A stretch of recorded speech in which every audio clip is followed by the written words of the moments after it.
Okay, దేవునికి స్తోత్రం. ప్రియులరా, దేవుడు అని పిలుచుకున్న దానికి ఆయన అర్హత ఏంటంటే నిత్య శక్తి, దైవత్వం ఉండాలి. అలాంటి వ్యక్తే దేవుడు అంటాడు.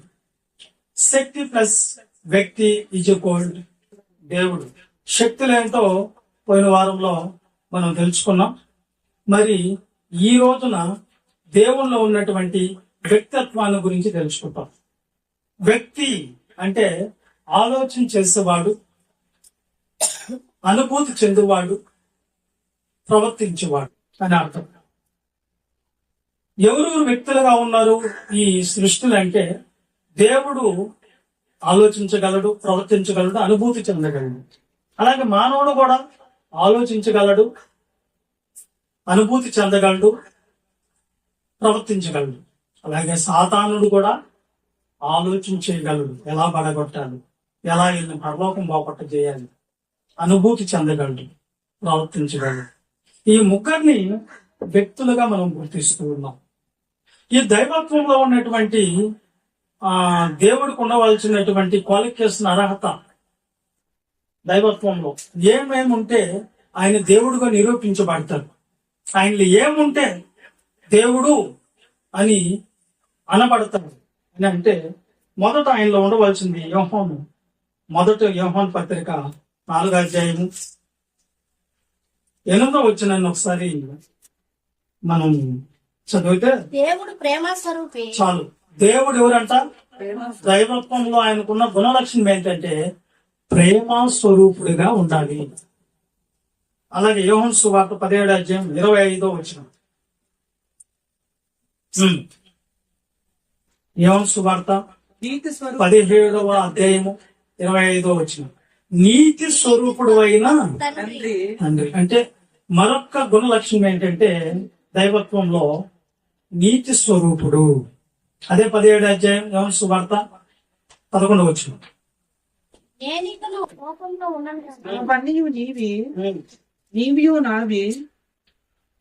అమ్మాయి చదివింది. నేను ఈ లోకం వీరు లోకమున ఉన్నారు, నేను నీ యొద్దకు వచ్చుచున్నాను. పరిశుద్ధుడైన తండ్రి అంటే దేవుడు పరిశుద్ధుడిగా ఉండాలి. దేవుడు అనే వ్యక్తిగా ఉండాలంటే దైవత్వంలో ఈ గుణాలు ఏమేమి ఉండాలంటే దేవుడు మొదట ప్రేమ స్వరూపుడిగా ఉండాలి, రెండోది నీతి స్వరూపుడిగా ఉండాలి, మూడోది పరిశుద్ధుడిగా ఉండాలి. ఈ మూడు గుణ లక్షణాలు ఎవరికైతే ఉంటాయో ఆయనే దేవుడు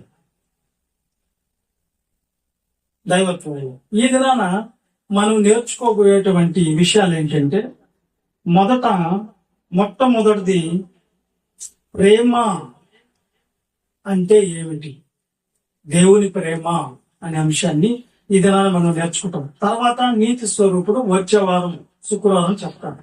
శుక్రవారం రాండి, అందరూ 4:30కి రాండి, కొంతమంది మిస్ అయిపోతున్నారు. ఓకే, ఇప్పుడు మనం నేర్చుకోబోయేటువంటి విషయం ఏంటంటే దేవుని ప్రేమ. దేవుని ప్రేమ అనే విషయాన్ని నేర్చుకుంటాం ఈ దినాన. అంటే దేవుడు ఎవరంట? ప్రేమ స్వరూపుడు. దేవుని ప్రేమను మనము వర్ణించలేము, అది మన ఊహలకి అందదు. ఆ ప్రేమ ఎంత బలమైనదంటే దేవుడి ప్రేమ అది అగాధ సముద్ర జలములైన దాన్ని ఆపలేమంట. దేవుని ప్రేమను అగాధ సముద్ర జలములైన ఆపలేమంట. ఆ ప్రేమను వివరించేదానికి, ఆ ప్రేమను వర్ణించడానికి ఎవరు ఊహలకి అందదు. అందుకే రోమిలికి రాసిన పత్రిక ఎఫ్సి పత్రిక 3వ అధ్యాయం 15వ వచనంలో 3వ లైన్ నుంచి చదువుకున్నాం. ఎఫ్సి పత్రిక 3వ అధ్యాయం దేవుని ప్రేమ ఎలా ఉంటుందో చూద్దాం. చదమ్మా. 3వ అధ్యాయం 15 వచనం చెప్పేటప్పుడు వినండి ఒకసారి. 3వ లైన్ శక్తి కలగా ఆయన విశ్వాసం ఉమ్, శక్తి కలిగి ఆయన ఆత్మ వలన ఉమ్. బలపరచబడినట్లుగాను క్రీస్తు మీ హృదయములలో విశ్వాసము ద్వారా నివసించినట్లుగాను తన మహిమైశ్వర్యము చొప్పున మీకు దయచేయవలనని మీరు దేవుని సంపూర్ణత యందు అదే మీరు దేవుని సంపూర్ణత యందు పూర్ణులగినట్లుగా ప్రేమ యందు స్థిరపడి సమస్త పరిశుద్ధులతో కూడా దాని ఎడలపును పొడుగును లోతును ఎత్తును ఎంతో గ్రహించుటకును జ్ఞానమునకు మించిన క్రీస్తు ప్రేమ తెలుసుకున్నట్టుకు తగిన శక్తి గలవారు కావాలని ప్రార్థించుచున్నాను అన్నాడు. ఏముందంట దేవుని ప్రేమలో? కొలుస్తారా మీరు? దేవుని ప్రేమను కొలవగలుగుతారా? ఒకవేళ కొలవాలంటే మీకు దేవుని ప్రేమలో ఎడలపు ఎంతో మీకు తెలుసా? పొడుగు ఎంతో మీకు తెలుసా? లోతు ఎంతో మీకు తెలుసా? ఎత్తు ఎంతో మీకు తెలుసా? దేవుని ప్రేమ లోతుల్లోనికి ఎప్పుడన్నా వెళ్ళారా? దాని ఎత్తి ఎంతో నీకు తెలుసా? దాని ఎడలపు ఎంతో నీకు తెలుసా అంటున్నాడు దేవుడు అనేది రాపిస్తున్నాడు ఇక్కడ. మీరు దాన్ని తెలుసుకోవాలని నా ప్రార్థన. దేవుని ప్రేమ ఏంటో మీకు తెలియాలి.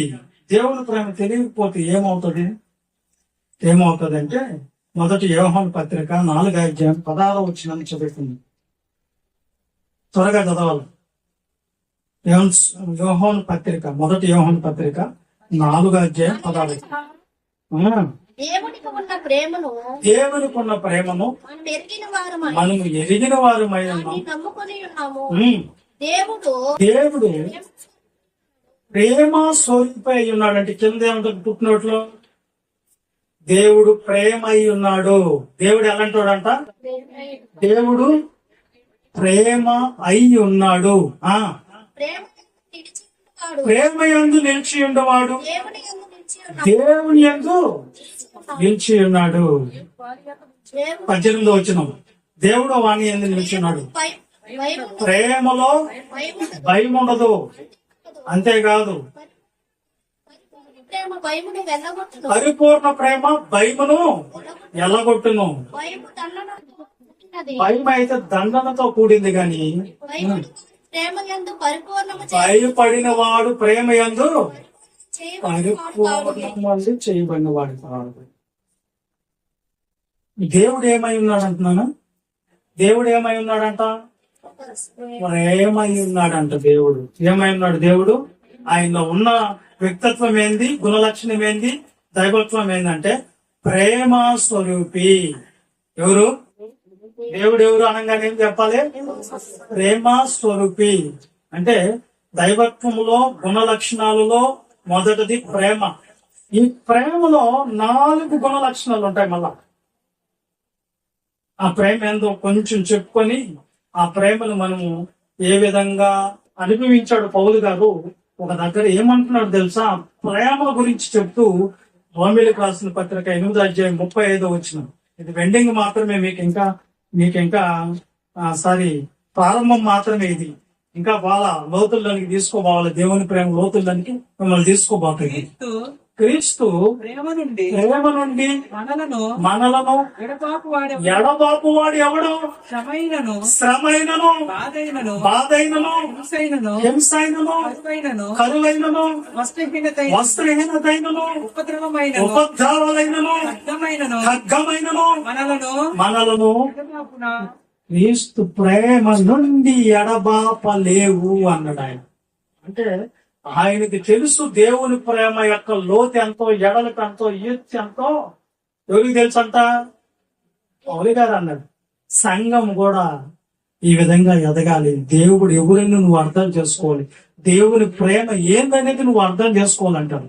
ప్రేమ అనగానే దాంట్లో కూడా 4 గుణలక్షణాలు కనిపిస్తాయి. ప్రేమ ఏందో ఉంది అని అంటామంటే ఆయనలో ఏమేమి ఉండాలంటే ప్రేమలో మొదట దయగలిగిన వాడిగా ఉండాలి. ఏముండాలంట? ప్రేమలో దయాళుడుగా ఉండాలి, దయ చూపించాలి. రెండోది కరుణ కనికరము కలిగిన వాడిగా ఉండాలి ప్రేమ ఉంటే. మూడోది దీర్ఘ శాంతుడుగా ఉండాలి. 4వది క్షమించువాడిగా ఉండాలి. ఈ 4 గుణ లక్షణాలు ఎవరిలో అయితే ఉంటాయో వాళ్ళే దైవత్వం కలిగిన వారు అని అర్థం. ఏమేమి ఉండాలి? ప్రేమ ఉంటే దయ చూపించే వాళ్ళుగా ఉండాలి. 2వది కనికర పడే వాళ్ళుగా ఉండాలి. 3వది దీర్ఘ శాంతం కలిగిన వాళ్ళుగా ఉండాలి. 4వది క్షమించే వాళ్ళుగా ఉండాలి. ఇవన్నీ కూడా దేవుణ్ణి ఇప్పుడు మనం చూస్తాం. మొదటి లక్షణం ఏం చెప్పుకున్నాం మనము? దయ కలిగిన వాడిగా ఉండాలి. దయ ఉండాలి. ప్రేమిస్తున్నాడు ఆయన, ప్రేమమయుడు, ప్రేమ స్వరూపి, ప్రేమయున్నాడు. ప్రేమ లేనివాడు దేవుణ్ణి ఎరగలేదు, దేవుణ్ణి చూడలేదు, దేవుని ఎందుకు నిలబడలేదు. ఎవరైతే ప్రేమ కలిగి ఉంటారో వాళ్ళే దేవుణ్ణి చూడగలరు, దేవుని ఎందుకు ఎదగలరు అన్నట్టుగా మనం చూసినప్పుడు ఆ ప్రేమలో ఉన్నటువంటి మొదట క్వాలిఫికేషన్, మరి మొదటి లక్షణం ఏంటంటే దయ ఉండాలి. వాళ్ళలో దయ కలిగిన వాడిగా ఉండాలి ఆయన. ఒకసారి ఏలాప వాక్యాల్లో 3:25 చూసి వస్తాం. దయ అంటే ఏమిటో చూద్దాం. దయ మొదటి ప్రేమలో దయ ఉండాలన్నప్పుడు ఆ దయ ఏంటో మనం ఇప్పుడు చూద్దాం. త్వరగా మంచి విలాప వాక్యాలు 3:25 తనను ఆశ్రయించు వారి ఎడల తనను ఆశ్రయించు వారి ఎడల యెహోవా యెహోవా దేవుడు దయాళుడు. తను విడు చాలు. తనను ఎదుగు వారి ఎడల ఆయన దయ చూపించును. దేవుడు ఎలాంటోడంట? దయాళుడు. దయాళుడు ఆయన, దయ కలిగిన వాడు, దయ చూపించేవాడు. దయ అంటే ఏంటన్నా? దయ అంటే ఏంటి? ఎవరన్నా అనుభవించారా? అనుభూతి చెందారా? ఎవరన్నా చూసారా దయని? దయ అంటే ఏమిటి? దయ అంటే ఏంది చెప్పండి? దయ కలిగిన వాడు. దయ అంటే ఏంది నాన్న? ఈ రోజు నా దేవుడు మన మీద ఆ దయ చూపుకుంటుంటే మనందరం బతికి ఉండేవాళ్ళం కాము. దేవుడు దయ చూపించాడు కనుకే మనందరము బతుకున్నాం. కారణం ఏంటంటే పరలోకములో దేవదూతలు పాపము చేసినప్పుడు వాటిని విడిచిపెట్టకుండా పాతాళ లోకం మందులేసి కట్టికి చీకటగలిగిన బెలములలో దోసి దేవుడు పరలోకం నుంచి శిక్షించి తీర్పుకై కావులు ఉంచాడంట దేవదూతలు. దేవదూతలు పాపం చేసినప్పుడు 2వ పత్రిక పేతురు 2:4 చదువుకున్నాం. దేవదూతలకు దయ చూపించలేదు నాయన దేవుడు. చూడండి బాగా. తన పాపం చేసినప్పుడు దేవదూతలు పాపం చేసినప్పుడు దేవుడు వారిని విడిచిపెట్టి దేవుడు వారిని విడిచిపెట్టలేకుండా పాతాళ లోకమందలి కట్టిక చీకటి కలిగిన బెలములకు తోసి తీర్పుకు కావలి ఉంచాడు. అంటే దేవదూతలు చేసిన పాపం ఏంటి? ఏం చేస్తుంటే పాపం అంటే ఏంటి చెప్పండి? ఆజ్ఞ అతిక్రమం. అంటే మాట వెనకపోవటము పాపం. దేవుని యొక్క లేఖనాలు సెలవిస్తుంది.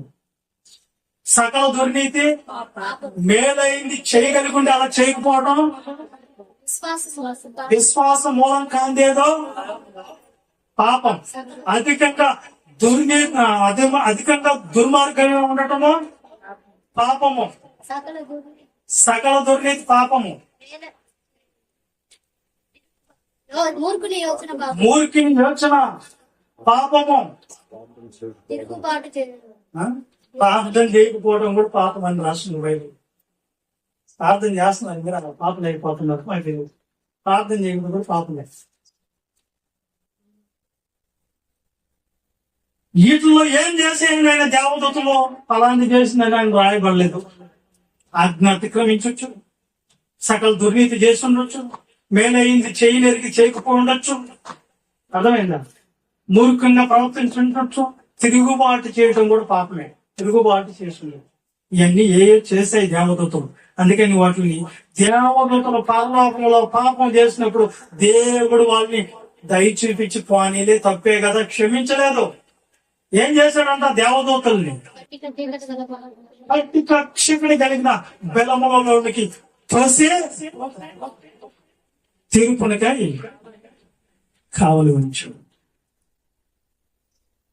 మరి దేవదూతల్ని విడిచిపెట్టిన దేవుడు నువ్వు నేను అందరి మీ దేవుడు ఆజ్ఞలు అతిక్రమిస్తున్నాం, సకల దుర్నీతిని చేస్తున్నాం, మేలే ఇది చేయగలిగి కూడా చేయడం లేదు, తిరుగుబాటు అనేది చేస్తున్నాం, వాక్యానికి విరుద్ధంగా దేవుడికి విరుద్ధంగా మాట్లాడుతున్నాం, మూర్ఖంగా ప్రవర్తిస్తున్నాం, దుర్మార్గులుగా అవుతున్నాం.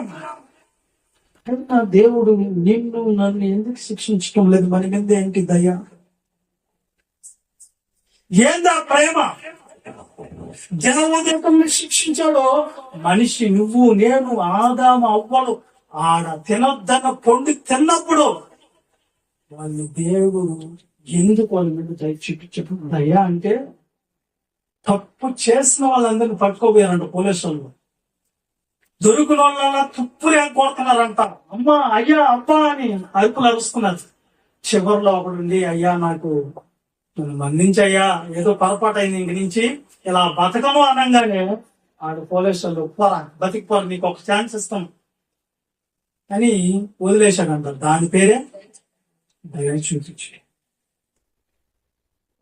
ఆదామవ్వలు తప్పు చేశారు, నువ్వు నేను కూడా తప్పు చేశాం, దేవుడికి విరుద్ధంగా బతికాం, పరలోకానికి విరుద్ధంగా నడిచినాం, దేవుని వాక్యానికి విరుద్ధంగా ప్రవర్తించాం. నిన్ను ఎందుకు విడిచిపెడుతున్నాడు? దేవదూతలను ఎందుకు విడిచిపెట్టలేదో ఆలోచన లేదు. ఎందుకు విడిచిపెట్టాడో తెలుసా? ఎందుకు వదిలిపెట్టాడో తెలుసా? వాళ్ళు మోసగింపబడ్డారు. ఎవరు? ఆదామవ్వలు మోసగించబడ్డారు. ఏదో సాకులు మోసం చేశారు. ఎవరో వాళ్ళని ఎవరు మోసం చేసింది? ఎవరు? వాళ్ళని మోసం చేసింది ఎవరంటే దేవునికి ఈ అపవాది గొడవ. ఎందుకు గొడవ తెలుసా? ఈడు ఆజ్ఞ అతిక్రమించాడు, ఈడు తిరుగుబాటు చేశాడు దేవుడి మీద. అందుకని వాణ్ణి దేవదూతల్లా కాకుండా వాణ్ణి ఇక్కడ దేవుడు పరలోకం నుంచి పడదోశాడు. ఆడి సాతానుగా మారాడు, అపవాదిగా మారాడు. నాకు దక్కని పరలోకం ఎవరికి ఇస్తాడంటే ఈయన, ఎవరికి ఇస్తాడు ఈయన, ఎవరి కోసం పరలోకం కలిగించాడు ఈయన అని వీళ్ళ మధ్యలో అక్కడే డిస్కషన్ జరిగింది. ఎక్కడ? పరలోకంలోనే. నాకు పిల్లలు పుట్టబోతున్నారు, వాళ్ళు నాకు కుమారులు కుమార్తెలుగా ఉంటారు, వాళ్ళకి నేను తండ్రిగా ఉంటాను, వాళ్ళు నా స్వాస్థ్యం, నా సొంతం అని ఎప్పుడైతే దేవదూతల మధ్యలో ఈ బడ్జెట్ ను ఈ యొక్క విషయాన్ని దేవదూతల సభలో చెప్పాడో, ఆ దేవదూతలు దీన్ని కరాంతో కూడా ఒప్పుకోలేదు. ఎవరో భూమి మీద పుట్టి వాళ్ళు పరిశుద్ధులై పరలోకం వస్తారంట. ఈయనకి ఆమె పిల్లలంటే కానీ మేము మాత్రం పరిచయం చేయాలంట. ఆయన పిల్లలకి మేము దాసులమంట, సేవకులమంట. ఇది మాకు కొంచెం కూడా నచ్చటం లేదు. ఇది రాను దేవదూతలారా, ఎలాగైనా ఇప్పుడు ధర్నా చేసైనా దేవుని మీద తిరుగుబాటు చేసిన పరలోకం మనం సంపాదించుకోవాలి. ఎవరో పుట్టబోయే వాళ్ళకి పరలోకం ఇచ్చేదేంటి? ఇంతకాలం నుంచి మనం ఈ పరలోకం కోసం కష్టపడిన మనకేంట్రా సేవకులయ్యే పరిస్థితి అని దేవదూతలు తిరుగుబాటు చేశాడు ఆయన దేవుని మీద. ఆ తిరుగుబాటు చేసి దేవుని దగ్గర యుద్ధం చేసి దేవుని పక్షంగా ఉన్న దేవదూతలు అపవాది పక్షంగా మారిన దేవదూతలు యుద్ధం చేసి అక్కడ ఓడిపోయి అపవాది అనుచరులు కింద పడదోయబడ్డారు. మరి వారు అపవాదిగా మారి సాతానుగా మారారు. ఇప్పుడు దేవుణ్ణి ఏమి చేయలేడు, దేవుని దూతలు ఏమి చేయలేడు. దేవుని పక్షంగా ఉన్న వాళ్ళని ఓడిపోయాడు కనుక ఇప్పుడు వాడు పగ అంతా ఎవరి మీద చెప్పండి? ఎవరి నిమిత్తం అయితే నాకు దేవుడికి గొడవ పడ్డది, ఎవరి నిమిత్తం పడ్డది? మనమే.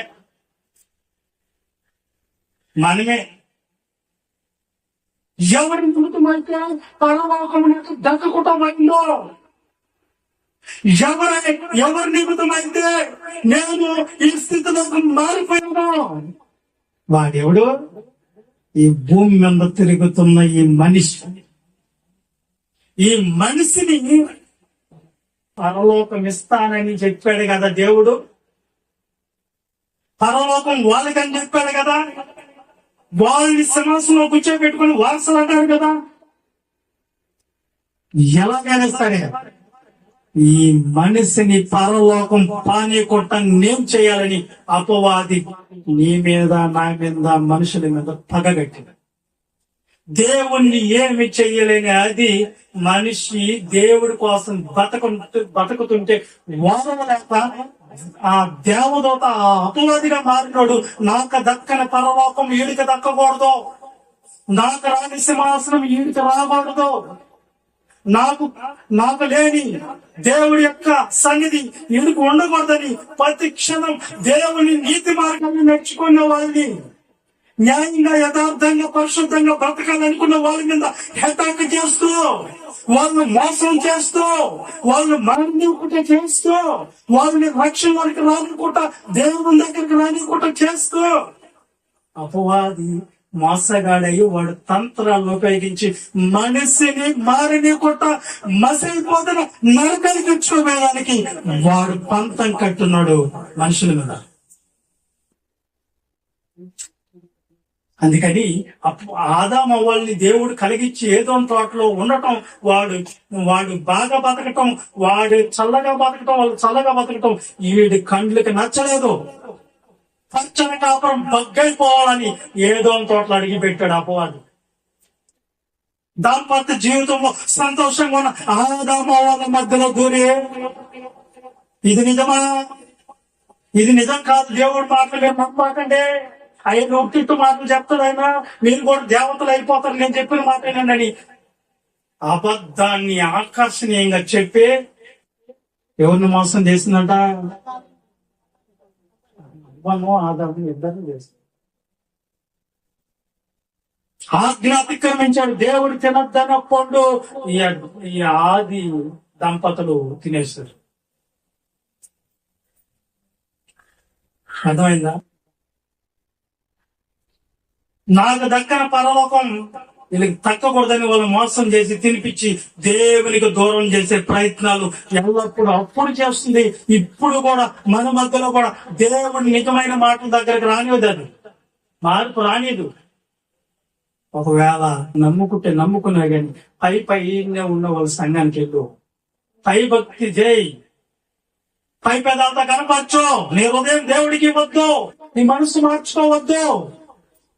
మనుషులు కల్పించిన పద్ధతులు నువ్వు వినాలి కానీ దేవుడి మాటలైతే నువ్వు వినవు అనే సంఘాల్లోని నడిపించి విశాల మార్గంలో అనేకులను తోడుకోబోతున్నాడు. అందుకని దేవుడు కూడా విశాలానికి అనేకులు పోతారు,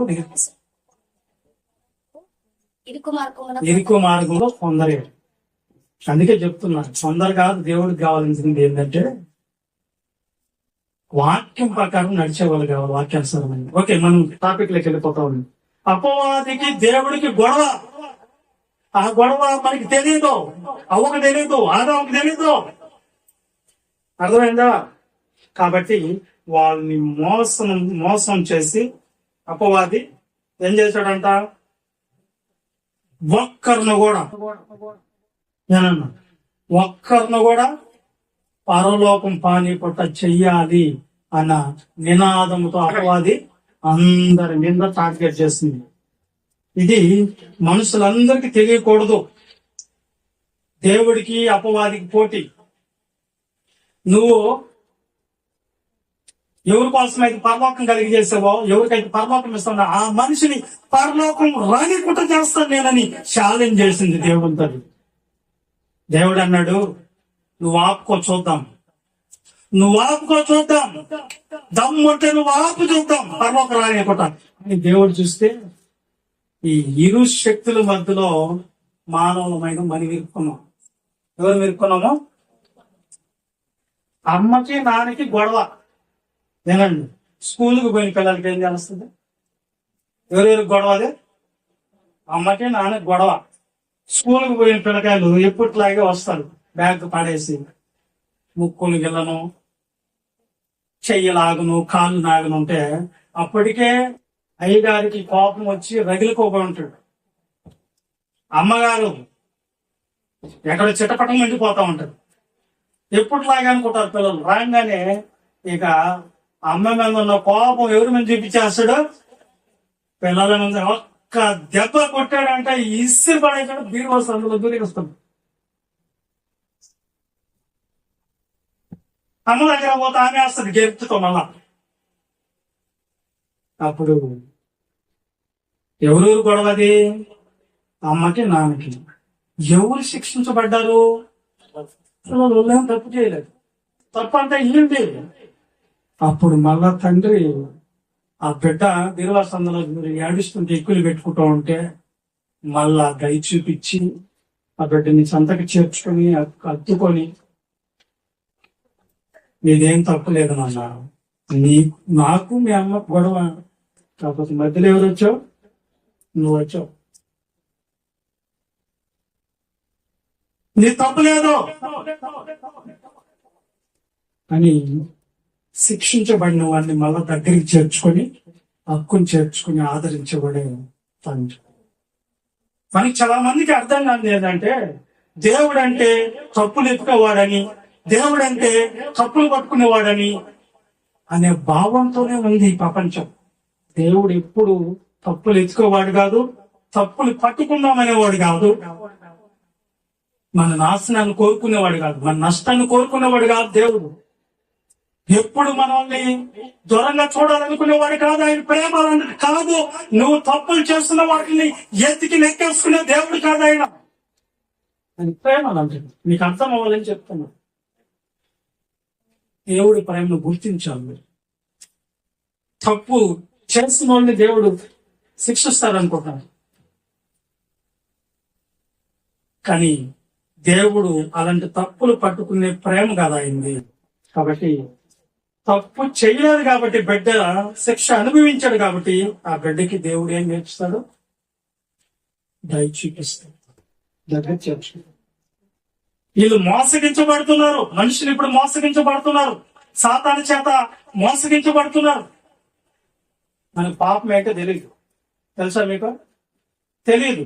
చిన్నప్పుడు పాపం అంటే ఎవరికి తెలియదు, కానీ పెద్ద అవ్వగానే పాపం నేర్పించాడు. ఎవరు? యవనస్తుడు అవ్వగానే అపవాదు. ఎందుకు నేర్పించాడు? మోసాలు చేసిన నేర్పించాడు. సిగరెట్ కాల్చేది నేర్పించాడు. గుటక, పొగాకు, గాంధీ, సకల విధ వ్యసనాలకు గురి చేసి దొంగతనాలు, నరహత్యలు, వ్యభిచారాలు నేర్పించేశాడు మనిషికి. ఎందుకని? నాకు దక్కని పరలోకము ఈయనకు దక్కకూడదు, దేవుడు ఈయన్ని అసహించుకోవాలా అన్నట్లుగా మనిషిని చేసేస్తే దేవుడు ఏం చేశాడు తెలుసా? తన కుమారుని పంపించి మన పాపాలన్నిటిని ఆయన మీద వేశాడు. మన పాపాల బదులు మనం అనుభవించవలసిన శిక్ష యేసుక్రీస్తు ప్రభువు మీద ఉంచి మనల్ని ఏం చేశాడంట? దయ చూపించి మనల్ని రక్షించుకున్నాడు. మన శిక్షను తన సొంత కుమారుని మీద వేశాడు, మనల్ని మాత్రం రక్షించు. ఇది కాదంటే ప్రేమ, ఇది కాదండి దయ.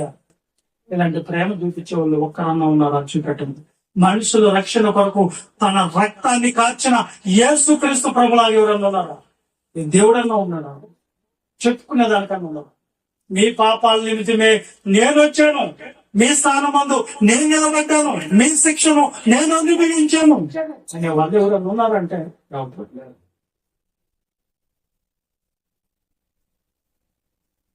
మన శిక్ష, మన స్థానం ఆయన యేసుక్రీస్తు. దేవుని ప్రేమ ఎవరిలో చూడగలుగుతామంటే యేసుక్రీస్తుని చూడగలం. దేవుని ప్రేమ నిలబెత్తన యేసుక్రీస్తే. ఆయన పంపించి మనల్ని తప్పించాం. ఎందుకు తెలుసా? మనం మోసగించబడతాం. మనల్ని ఎవరో మోసం చేస్తున్నాడు, మనల్ని ఎవరో పురుగొలిపి చనిపేస్తున్నాడు. అపవాది. వాడి నుంచి మనం రక్షించుటకు దేవుడు ఏర్పాటు చేస్తున్నాడు మార్గం యేసుక్రీస్తు ప్రభు శిలువ యాగం. చూడండి, కొడితే కొట్టాడు ఎవరిని? ఆదాము వాళ్ళని కొడితే కొట్టాడు ఒక దెబ్బ. కొట్టి అక్క ఆయన కాకపోతే ఎవరు కొట్టది. కొట్టిన తర్వాత బిడ్డ ఏడిస్తూ ఉంటే ఇల్లు ఏదైనా తోటలో సిగ్గుపడిపోయి మేము దిగంబరులమని గుర్తించి అంజూరు ఆకులు కుట్టుకోను అవి పిగిలిపోతుంటే ఆ అవస్థ చూడలేక దేవుడు చేస్తే తప్పని చరముఖ చొక్కాలు తొడిగించి వాళ్ళని ఆశీర్వాదించి పంపించాడంటే ఎంత దయమైడు. మీరు తప్పు చేసినందుకు కూడా ప్రేమించాడంటే అలాంటి దేవుడు ఎవరున్నారు చెప్పండి. ఇదేనా ఎవరున్నారు?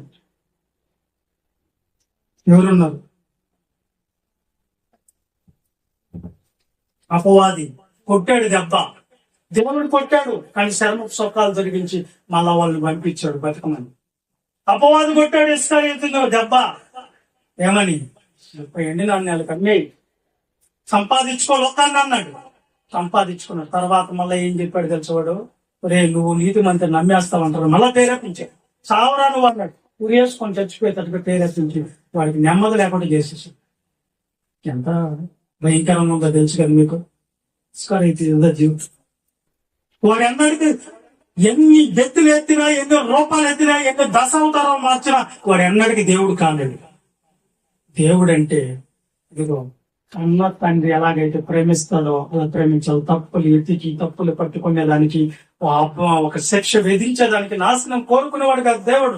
దేవుడి ఎంత ప్రేమ కలిగిన వాడు తెలుసా మీకు? మత్తయి సువార్త 7:9 చదవండి. దేవుడు ఎంత ప్రేమ చూపిస్తున్నాడు కదా, ఎంత తండ్రి ప్రేమను చూపిస్తున్నాడు. తండ్రి స్థానం అని నిలిచాడు.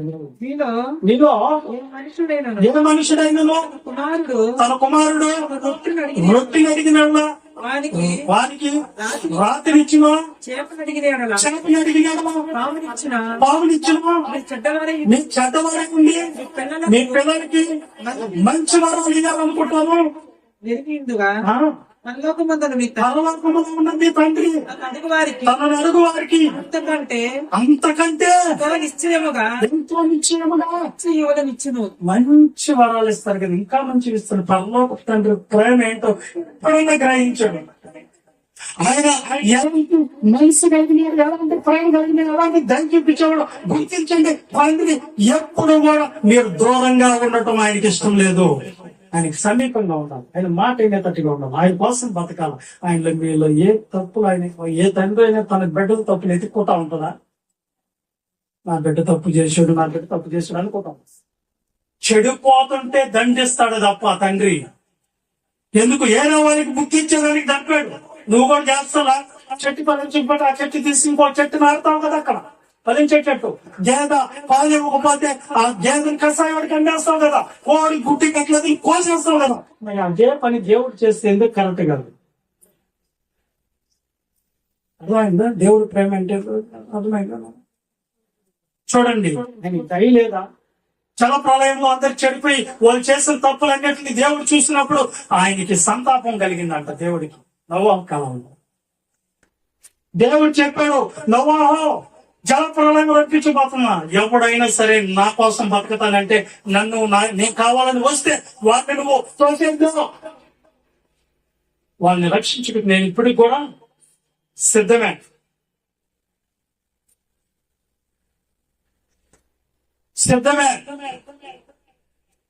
వాడిని రక్షించడం కూడా నేను సిద్ధమే. నువ్వు పోయి పిలవాయా అంటే ఎవరన్నా వచ్చారంటే నువ్వు పిలిస్తే జల ప్రళయం రాబోతున్నావు, ఓడలకు రాండి, మీరు తప్పు చేసిన దేవుడు చేర్చుకుంటారంట రాండి, మీరు ఎంత ఘోర పాపలైనా దేవుడు పిలుస్తున్నారు రాండి అంటే పోరా మెంటల్, పోరా ఎర్రోడా, పోరా ముసలోడా అని తిట్టారు. ఆయన ఈ దినాన్ని కూడా అదే జరుగుతుంది. ఆ 8 మందిని ఆయన మాటిని ఆయన ప్రేమించి ఆయన దయ పొందుకుంది 8 మంది అండి జల ప్రళయంలో వాడెక్కి. అలాగే సోదమ గోమర ప్రాంతంలో కూడా అగ్నిపాలు కురిపించబోతున్నారు. ఆకాశానికి అగ్ని వాళ్ళ పాపాలు చనిపోయారు బిడ్డలు. ఇక వాళ్ళు మార్చడం వాళ్ళ కాదు. ఇలాంటప్పుడు దేవుడు మంచి బిడ్డలు చెడిపోతున్నారు వీళ్ళ నుంచి అని మంచి వాళ్ళని కాపాడడానికి వీళ్ళందరినీ అగ్ని గ్రంథకాలతో కాల్చేయాలి. లోతుకి చెప్పాడు, లోతు నీ కుటుంబాన్ని సంఖ్య పెట్టుకొని నేను చూపించే ప్రాంతానికి పారిపో. ఆయన పోయి చెప్పాడు, అల్లెళ్ళారా నా మాట విన్నారా? దేవుడు చూపించే ప్రాంతానికి వెళ్ళిపోతుంది. అల్లెళ్ళు ఏం లేదు. భార్య కూడా చెప్తాడు, నువ్వు వెనక్కి తిరిగి చూడబాక, లోకం వైపు చూడబాక, దేవుడి వైపు చూడ. మనకు కూడా అదే చెప్తున్నాడు. ఏ శ్వాసాన్ని కర్తదాన్ని కొనసాగించి ఏ వైపు చూడాలి, శ్రమంలో, కష్టాల్లో, బాధల్లో మనుషుల వైపు చూస్తున్నావు నువ్వు, అందుకే పడిపోతాం. అందుకే చెప్తున్నాడు దేవుడు. లోతు ఆ కుటుంబంలో ముగ్గురు కాపాడడం ఏంటంటే దేవుడు దయలేకున్నాడు. వాళ్ళందరినీ మార్చడానికి ట్రై చేస్తే మారలేదు. మంచిగా బతకండి అంటున్నాడు, బాగా ఉన్నంతలో బాగా అంటున్నాడు, అయినా వాళ్ళు మార్కండి. వాళ్ళని చంపితే కానీ ఏరే తరా వాళ్ళకి బుద్ధి వస్తుందని దేవుడు వాళ్ళని ఆ రోజు వాటికి అప్పచెప్పాడు. దేవుని ప్రేమించిన వాళ్ళని మాత్రం రక్షించుకున్నాడు. అది నన్ను ఇదే దేవుని యొక్క దయ. అర్థమైందా? రెండేది ఏందమ్మా దేవుని ప్రేమలో రెండో లక్షణం ఏంది? కరుణ, కనికరం కలిగిన వాడు. చూపిస్తున్నాను తోతరుగా, ఇది తోతరుగా వెళ్తుంది. కరుణ, కనికరం కలిగిన వాడు. మీ తండ్రి కనికరం కలిగిన వాడు కనుక మీరును కనికరం కలిగిన ఉండండి. మీకు తెలియదు కదా యుద్ధం, ఎవరి యుద్ధం అది? అపవాదికి, దేవునికి. ఆ యుద్ధం మీకు తెలియదని 66 పుస్తకాలు మార్పించి దేవుడు గతాంతరాలు గుర్తుపట్టండి, ఇదంతా ఎందుకు జరుగుతుందని నీకు తేట తెల్లగా ఇదిగో బైబిల్ ఇది దగ్గర ఇచ్చాడు. తెలుసుకోమ్మా, ఏం జరుగుతుంది తెలుసుకో, అపవాది ఎక్కడి నుంచి వచ్చాడు తెలుసుకో, ఈ శ్రమల కారణం ఏంటి తెలుసుకో, దేవుడు ఎవరో తెలుసుకో అని దేవుడు ఈ గ్రంథం 66 పుస్తకాలు ఇచ్చారండి. అందుకని మీ తండ్రి లోకస్వార్త 6:36 వచనం త్వరగా చదవండి, త్వరగా ముగించుకోవాలి. ఈ ఎక్కువసేపు చెప్పండి, ఇది ఒక్కొక్కటి. 6:36 లోకస్వార్త. కాబట్టి నీ తండ్రి కనికరం కలిగిన వాడిగా ఉన్నట్లు మీరు కనికరం కలిగి ఉండండి. ఏదండి మనుషుల కనికరం? దేవుడు ఎలాంటి వాడంట? కనికర పడేవాడంట. ఒక బాటసారి వెళ్తూ ఉన్నాడు, కొంతమంది దొంగలు వచ్చారు, ఆయన కొట్టారు.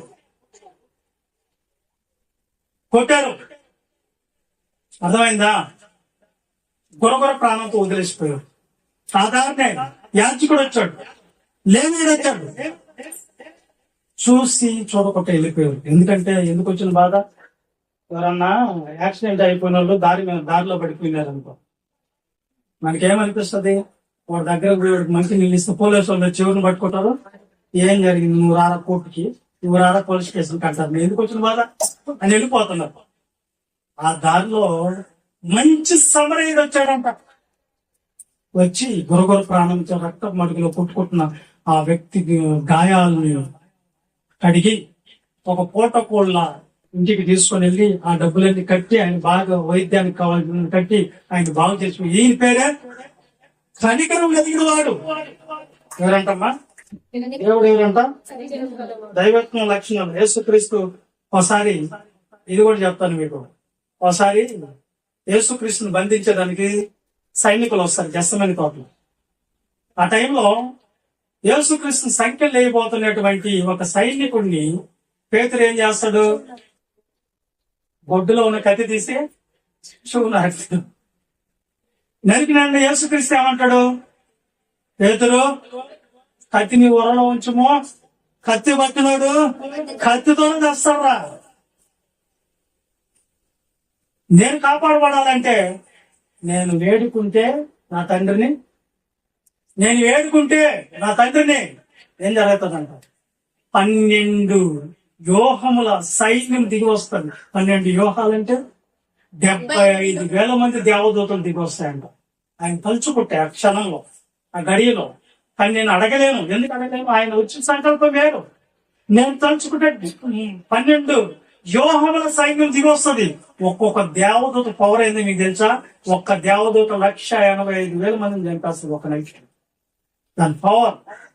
ఇప్పుడు ఆ 75,000 మంది సెక్యూరిటీ గార్డులను దింపాడు యేసుక్రీస్తు దేవదూతల్ని. రోమ సైన్యం ఒక్క ఊపి అంతే అంతే, ప్రపంచాన్ని కూడా అంతే. కానీ ఆ దినాన్ని ఈయన వచ్చింది దాని కొరకు కాదు కదా, ఆ పని కోసం కదా. నేను ప్రాణం పెట్టాలి, సిలువ ఎక్కాలి. ఆయన చూసి ఎంతమంది అన్నారు తెలుసా? ఈయన ఏ దోషం కనపడటం లేదు నాకు, పిలాతు ఈయన విడిచిపెడతాను నేను అంటే జనులందరూ ఏమన్నారు? ప్రధాన యాజకులు ఇశ్రాయేలు ప్రజలందరూ ఏమన్నారు చెప్పండి? ఆ? ఒక నీతి మంత్రిని శిక్షించడం మంచిది కాదు మనకు అని చెప్తే ఆ శిక్ష ఏదో మా మీదకి మా పిల్లల మీదకి వస్తుంది. నువ్వు బరబ్బాను వదిలిపెట్టు. బరబ్బా ఎవరు? వీళ్ళ దగ్గర దొంగతనం ఎత్తుకోపోయాడు. దొంగను కోరుకున్నారు కానీ నీతి మంత్రుడైన యేసుక్రీస్తు ఆయన ఎవరు తెలియలే ప్రపంచానికి ఇంకా కూడా. ఆయన ఎవరో తెలుసుంటే మహిమా స్వరూపు యేసుక్రీస్తుని సిలువేస్తారు వాళ్ళు. ఎవరు? ఆయన్ని ముసుకేసి పిడిగుద్దులు గుద్ది గడ్డం పీకి ఊమ్మేసి ఎవరు చెప్పిందని ఆయనతో ఆటలాడుకున్నారు. కానీ యేసుక్రీస్తు కనికరం కలిగి ఉండి వీళ్ళకి తెలియదు, వీళ్ళు అపవాద డ్యూటీ చేస్తున్నారు. వీళ్ళు ఎవరంట? అపవాద చెప్పినట్టు చేస్తున్నారు. వీళ్ళుగా తప్పు అంటే కొట్టినోడి మీద ఉంటుందా, కొట్టించినోడి మీద ఉంటుందా కోపం? మనక కొట్టించినోడి మీద ఉంటుంది, అంతే కదా. అందుకని అపవాద డ్యూటీ చేస్తున్నారు. తండ్రి వీళ్ళు ఏం చేస్తున్నారో ఇది ఎరగరు కనుక వెళ్ళి కనికరి పడతాడు. ఇది తెలియదయ్యా. ఇలా ఉన్న దేవుళ్ళు ఎవరు చెప్పండి? ఇలా ప్రేమ చూపించి అలా కనికరించే వాళ్ళు ఎవరో చెప్పండి. అందుకే యేసు క్రీస్తు ప్రేమ ఆయన ఆడుకున్నారు. సిలువ నుంచి దిగిరారా, నువ్వు దేవుడు అవుతాను, దేవుడు కుమారుడు అయితే దిగిరారా. ఆయన దిగిరావటం పెద్ద విశేషమా? కనికరం ఇన్ని దేవుడు మన కోసం చేసి వాళ్ళని క్షమించి వాళ్ళని నరకానికి పాని కొట్ట కాపాడయాన్ని వేడుకున్నాడు. అక్కడ కూడా మేకా గ్రంథం 6:8 వచ్చింది. ఇవన్నీ దేవుడు చేసి మనకేం చెప్తున్నాడు చూడండి ఒక మాట. అయ్యా మీరు కూడా కనికరంతో ఉండండి అంటారు. 6:8 వచ్చింది మేకా గ్రంథం. మనుషుడా ఏది ఉత్తమమో ఏది ఉత్తమమో అది నీకు తెలియజేస్తున్నాను. నడుచుకున్నట్టయో న్యాయంగా నడుచుకున్నట్టయో ప్రేమించటయో కనికరమును ప్రేమించటయో. మనం కూడా ఏం చేయాలంట? మనకు కూడా దైవత్వం కావాలి. యేసుక్రీస్తు ఈ కనికరాన్ని ఎక్కడ నేర్చుకున్నాడు? ఈ దయ చూపించేది ఎక్కడ నేర్చుకున్నాడు? ఆయన దేవుని దగ్గర నేర్చుకున్నాడు. దేవుని ప్రేమ పుచ్చుకున్నాడు యేసు ప్రభు. మరి మనకు కూడా చెప్తున్నాడు, మీరు కూడా దేవుని ప్రేమను, దేవుని దయను, దేవుని కనికరాన్ని ఏం చేయాలంట? ఏం చేయాలంటున్నానా? పునికి పుచ్చుకోవాలి. అది రావాలి, మనలోకి రావాలి, ప్రయత్నం చేయాలి. అది మనలో నిలబెట్టి కనికరం చూపించేది చూడాలి. కొంతమంది కనికరం ఏమనదు, అసహాయం లాగా ప్రవర్తిస్తున్నారు.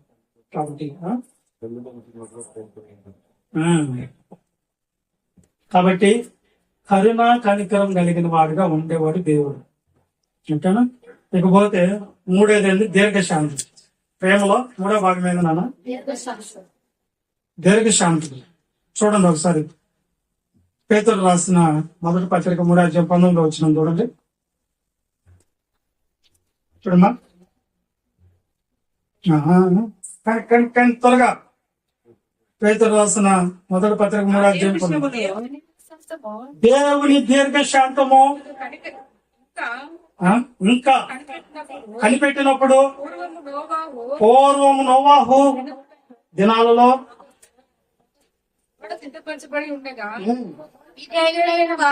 అవిధేయులైన వారి యొద్దకు శరీరంలో ఉన్న ఆత్మల యొద్దకు ఆయన ఆత్మ స్వరూపి ఆత్మరూపిగానే వెళ్ళి వారికి ప్రకటించను. ఆ ఓడలో కొందరు అనగా 8 మంది నీటి ద్వారా రక్షణ పొందిరి. చాలు చాలు. దేవుని దీర్ఘశాంతం ఇంకా ఏం చేస్తుందంటమ్మా? కనిపెడుతూ ఉందంట. మారుతారు, మనుషులు తెలుసుకుంటారు, దేవుళ్ళు ఎదగతారు, దైవత్వం పొందుకుంటారని చూస్తూ ఉన్నారంట. ఆయన పాత నిబంధనలో ఉన్నట్టు కొత్త నిబంధనలో కానీ ప్రవర్తించుంటే దేవుడు మనం ఉండగలమా? పాత నిబంధన ఎలాంటిదో తెలుసా? ఎలా ఉండదు తెలుసా? వ్యభిచరించారు ధర్మశాస్త్రంలో రాళ్లతో కొట్టి ఎక్కడికక్కడికి చంపేయాల, స్త్రీ అయిన పురుషులైనా. దొంగతనం చేశారో ఊరి తీసేయాలి అక్కడే. అబద్ధం మాట్లాడితే నోరు చీల్చేస్తారు అంతే. అది ఆ రూల్స్ పాత నిబంధనలో. కానీ కొత్త నిబంధనకు వచ్చేలాక ఆయన ఏమైపోయాడు అంటే కృష్ణ గోధుమల మధ్యలో గురుగులు వచ్చి వెళ్ళారంట. అంటే అర్థమైంది, గోధుమలు అంటే మంచి వాళ్ళని, గురుగులు అంటే చెడ్డోళ్ళని. మంచోళ్ళ మధ్యలో ఎవరున్నారంట? చెడ్డోళ్ళు కూడా ఉన్నారు. అందరికి సమానంగా ఇచ్చాడు. ఎండ సమానం, గాలి సమానం, నీరు సమానం, ఆహారం సమానం, అన్ని ఇచ్చాడు దేవుడు. అప్పుడు దేవదూతలు పోయి, అయ్యా మంచోళ్ళని సరే కాపాడుతున్నావు, ఓకే, చెడ్డోళ్ళని ఎందుకు నాయన నువ్వు కాపాడటము? నువ్వు ఆజ్ఞాపిస్తే నిమిషంలో ఊపేస్తాము, నేను తీసేస్తామన్నా అంట. అప్పుడు ఆయన ఏమన్నాడు చెప్పదా? ఓయ్ వద్దొద్దురా నాయన, వద్దొద్దు, మీరు లేపాకండి వద్దు. మీరు గోధుమలేయో గురుగులేయో మీకు తెలియదు. కోత కాలం వచ్చిందా కాకరా, కలుపు వస్తుంది కదా, ఓదర్లు అంటారా, వస్తున్నాయి కదా. పైకి ఓదర గట్లకి తేడా తెలియదు ఫస్ట్ లో, అవి పైకి వచ్చిన దాకా, ఓదర్లు వచ్చిన దాకా, అంతే కదా. అవి రానప్పుడు పైరు లాగేది కూడా ఉంటది. కానీ కోత కాలం వచ్చినప్పుడు ఏం చేస్తారు వీళ్ళు? వాటిని తీసి అగ్నిలో పెట్టేస్తారు, మంచి కొట్లో పోసుకుంటారు. అలాగే కోత కాలం వచ్చిన దాకుంటూ పరిపూర్ణంగా చెడ్డోడైన చెడ్డ ఓట్లో పరిపూర్ణం అయిపోతాడు, మంచోడు మంచి ఓట్లో పరిపూర్ణం. అప్పుడు దాకా ఆగండి.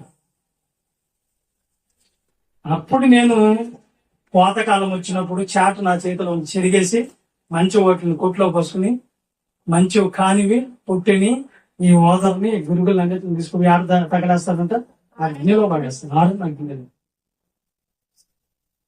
ఏమమ్మా చెడ్డోళ్ళ మీద కూడా ఈ దేనికి శాంతం దేవుడి కంటే ఉన్నాయి, అన్నీ అలా ఉన్నాయి.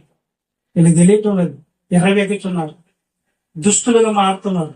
మాకేంటే ఎంత అంటే అంత మాట అంటారు. దేవుడు ఏం చేస్తాను అంటుంది, దేవుడే తిరుగుబాటు చేస్తుంది. దేవుడు లేదంటాడు, దేవుడు ఏమవుతాడు అంటాడు, దేవుడిని కొడతానంటాడు ఒకడు, దేవుడు దొరికితే వాడిని చంపేస్తాను అంటాడు ఇంకొకడు.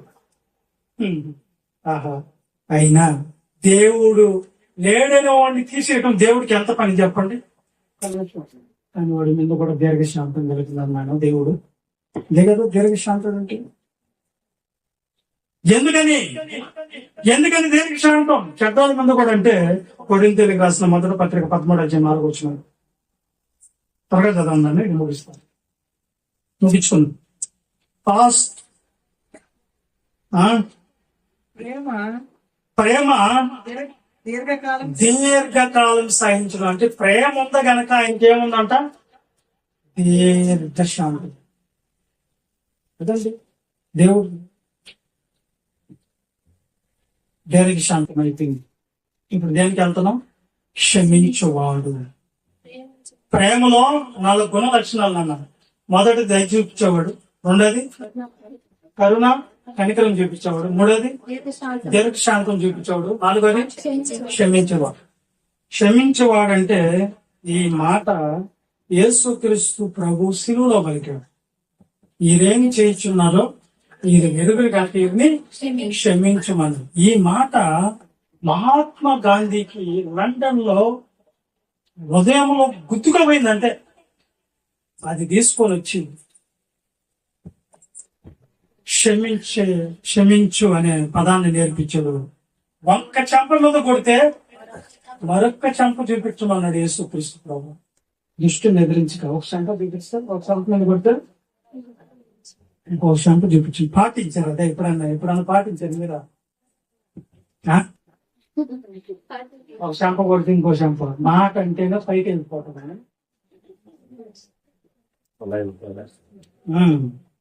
ఒక్క మాట అంటేనే మనము ఓర్చుకోలేకపోతున్నాం.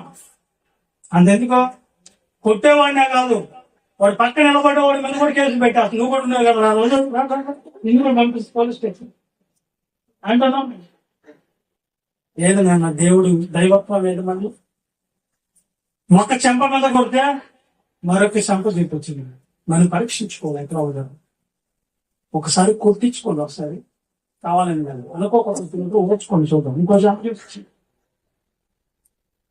అది కాబట్టి అది లండన్ లో గుద్దుకోపోయింది. కాబట్టి ఆ మాట మన ఇండియాలో ఎప్పుడైతే మహాత్మా గాంధీ చెప్పాడు, ఆయన్ని ఈ లోకం ఈ దేశము మహాత్ముడు అని బిరుదొచ్చి ఆయన గొప్ప స్థాయిలో నిలబెట్టాడు.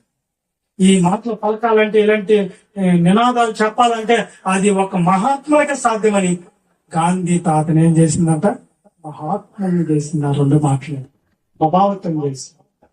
కానీ గాంధీ కంటే ముందు చెప్పిన యేసుక్రీస్తు ఇంకా ఎంత మహా ఆత్ముడో ఆలోచించండి మీరు. ఆయనకి నేర్పించండి. యేసుక్రీస్తు బోధనలో ఎంత చిక్కటి మాటలు ఉంటాయి, ప్రపంచానికి అర్థం కావట్లేదు ఈ దినాన. ఏమండి, ప్రపంచానికి అర్థం కావట్లేదు. అందుకే సిలువ వేయబడేటప్పుడు బరబ్బాను కోరుకుంది ఈ ప్రపంచం. నీతిమంతుడు చల్లగా మంచి చేసేవాడిని మాత్రం సిలువేయమన్నది. మంచోళ్ళు ఎప్పుడు ఈ ప్రపంచానికి నచ్చరు, మంచిగా ఉండేవాళ్ళు ఎవరు కూడా నచ్చరు. కాబట్టి ప్రియులారా, ఆయన నేర్పించినటువంటి గుణలక్షణమే ఏందది? క్షమించడం. ఇది దేవుని ప్రేమ. ఈ ప్రేమను మనం ఏం చేసుకోవాలి? ఇప్పుడు కునికి పుచ్చుకోవాలి. ఎవరి దగ్గర? యేసుక్రీస్తు ఆయన దగ్గర పొందుకున్నారు. యేసుక్రీస్తు దగ్గర మనం నేర్చుకోవాలి. ఈ దైవాలుగా మారతారా? దైవాలుగా మారితే సరే, లేదంటే పోయేది ఎక్కడికి? నరకానికి.